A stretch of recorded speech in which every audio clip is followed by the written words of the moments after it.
یرمیہ 41واں باب۔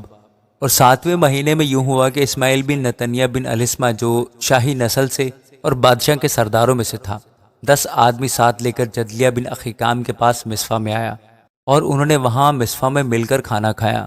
تب اسماعیل بن نتنیہ ان 10 آدمیوں سمیت جو اس کے ساتھ تھے اٹھا اور جدلیہ بن اخیکام بن صافن کو، جسے شاہ بابل نے ملک کا حاکم مقرر کیا تھا، تلوار سے مارا اور اسے قتل کیا۔ اور اسماعیل نے ان سب یہودیوں کو جو جدلیہ کے ساتھ مصفا میں تھے اور کسدی سپاہیوں کو جو وہاں حاضر تھے قتل کیا۔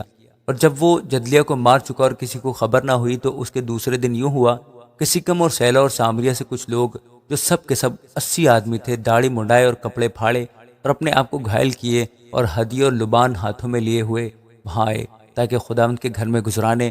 اور اسماعیل بن نتنیہ مصفا سے ان کے استقبال کو نکلا اور روتا ہوا چلا، اور یوں ہوا کہ جب وہ ان سے ملا تو ان سے کہنے لگا کہ جدلیہ بن اخیکام کے پاس چلو۔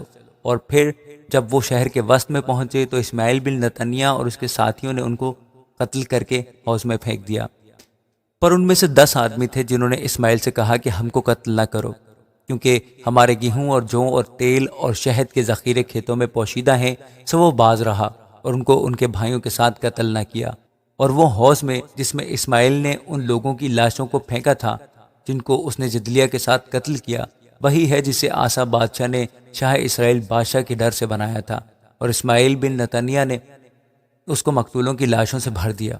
تب اسماعیل سب باقی لوگوں کو، یعنی شہزادیوں اور ان سب لوگوں کو جو مصفا میں رہتے تھے، جن کو جلوداروں کے سردار نبوزردان نے جدلیہ بن اخیکام کے سپرد کیا تھا، اسیر کر کے لے گیا۔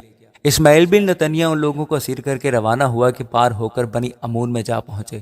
لیکن جب یوحنان بن کریہ نے اور لشکر کے سب سرداروں نے جو اس کے ساتھ تھے اسماعیل بن نتنیہ کی تمام شرارت کی بابت جو اس نے کی تھی سنا، تو وہ سب لوگوں کو لے کر اس سے لڑنے کو گئے اور جبعون کے بڑے تالاب پر اسے جا لیا۔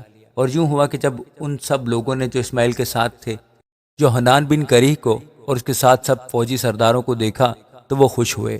تب وہ سب لوگ جن کو اسماعیل مصفا سے پکڑ کر لے گیا تھا پلٹے اور یوحنان بن کریہ کے پاس واپس آئے۔